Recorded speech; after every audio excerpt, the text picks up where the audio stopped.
Baiklah, Assalamualaikum warahmatullahi wabarakatuh. Perkenalkan, nama saya Nika Triana, NIM 210422777.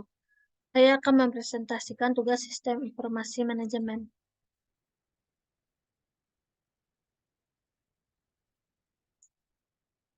Dengan judul Isu-isu Etika dan Sosial yang terkait dengan Sistem.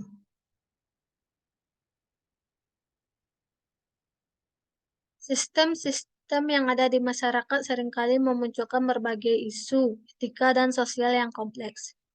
Berikut ini beberapa contoh isu tersebut. Pertama, kesenjangan sosial dan ekonomi.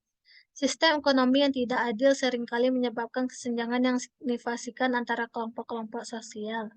Ketimpangan pendapatan dan akses terhadap sumber daya dapat menciptakan ketidaksetaraan yang merugikan kelompok masyarakat tertentu.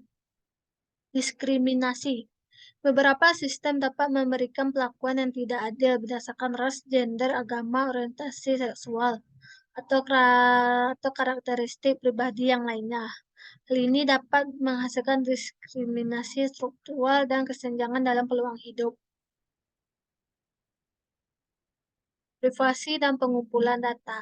Dalam era digital, sistem yang melibatkan pengumpulan dan penggunaan data pribadi seringkali menimbulkan kekhawatiran terkait privasi, penggunaan data tanpa izin atau penyalahgunaan data pribadi yang dapat melanggar hak-hak individu dan menimbulkan masalah etika. Penggunaan teknologi. Kemajuan teknologi seperti kecerdasan buatan AI dan otomatis mungkin mengubah lapangan kerja dan menciptakan ketidakpastian sosial. Pertanyaan etika muncul mengenai tanggung jawab penggunaan teknologi ini dan potensi penggantian pekerja manusia. Model utama mempelajari isu-isu etika, sosial, dan politik. Ada beberapa model dan pendekatan yang dapat digunakan untuk mempelajari isu-isu etika, sosial, dan politik. Berikut adalah beberapa contoh. Model etika terapan. Model ini berfokus pada penerapan prinsip etika dalam situasi nyata. Salah satu contoh model ini adalah pendekatan 4 prinsip oleh Beckham dan Childress, yang melibatkan prinsip otonomi, keadilan, dan tidak melukai dan manfaat dalam mengevaluasi masalah etis. Pendekatan utilitarianisme. Pendekatan ini menekankan pada pencapaian kebahagiaan atau kesejahteraan maksimal bagi sebanyak mungkin orang. Utilitarianisme mengukur kebaikan atau buruknya tindakan berdasarkan konsekuensinya, dengan mempertimbangkan dampak sosial, ekonomi, dan politik yang dihasilkan. Pendekatan deontologi. Pendekatan ini berfokus pada kewajiban moral, prinsip-prinsip universal. Pendekatan deontologis menekankan pada aturan dan norma yang harus diikuti tanpa mempertimbangkan konsekuensinya. Contoh pendekatan deontologis adalah ketika Kantian yang menekankan pada prinsip kewajiban dan martabat manusia. Pendekatan feminis.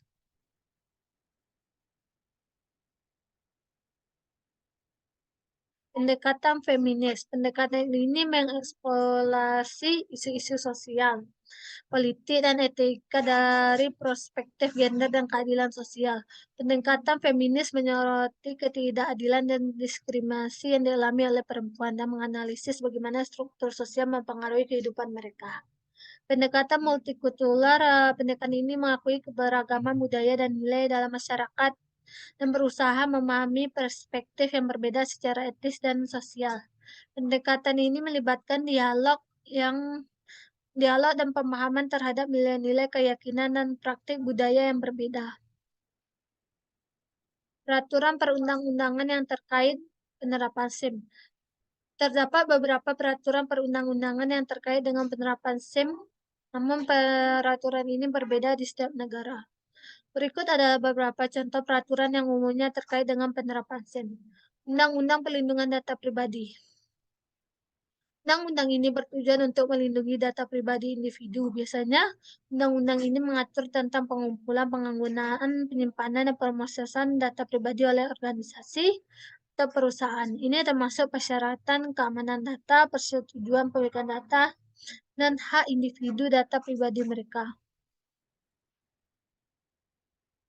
Undang-Undang Pelindungan Konsumen. Undang-Undang Pelindungan Konsumen mengatur tentang hak-hak dan perlindungan konsumen dalam hak penggunaan sistem informasi. Ini termasuk atas privasi, pelindungan terhadap penipuan, dan persyaratan transparansi dalam pengumpulan dan penggunaan data konsumen.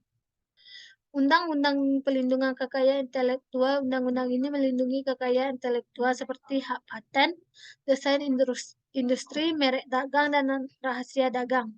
Dalam konteks SIM, undang-undang ini dapat melibatkan pelindungan terhadap pengungkapan dan penggunaan tidak sah terkait dengan sistem atau teknologi yang digunakan yang dilindungi oleh hak kekayaan intelektual. Proses pembuatan desain web bagi organisasi dan aplikasi yang digunakan sesuai dengan tujuan organisasi melibatkan beberapa langkah. Berikut adalah gambaran umum tentang proses identifikasi kebutuhan. Langkah pertama dalam pembuatan desain web adalah mengidentifikasi kebutuhan organisasi dan tujuan yang ingin dicapai dengan situs web atau aplikasi. Tujuan dapat beragam seperti menyediakan informasi kepada masyarakat, memberikan layanan publik, mempromosikan program atau inisiatif, atau memfasilitasi audiens target. Kebutuhan informasi dan fungsi yang diperlukan. Penentuan fungsionalitas. Setelah kebutuhan diidentifikasi, langkah berikutnya adalah menentukan fungsionalitas yang akan ada di dalam desain web atau aplikasi. Ini melibatkan pemilihan fitur dan fungsi yang sesuai dengan tujuan organisasi. Misalnya, jika tujuan adalah menyediakan layanan publik, fungsionalitas yang diperlukan mungkin termasuk formulir online, pembayaran elektronik, atau pengiriman email otomatis. Desain visual. Desain visual adalah aspek penting dalam membuat tampilan menarik dan mudah digunakan bagi pengguna. Ini melibatkan pemilihan warna, tata letak, grafis, dan elemen visual lainnya yang sesuai dengan identitas merek organisasi dan kebutuhan pengguna. Desain visual harus mencerminkan citra dan pesan yang diinginkan oleh organisasi publik. Sekian yang bisa saya sampaikan. Mohon maaf kalau ada salah. Saya sudahi dengan Assalamualaikum warahmatullahi wabarakatuh.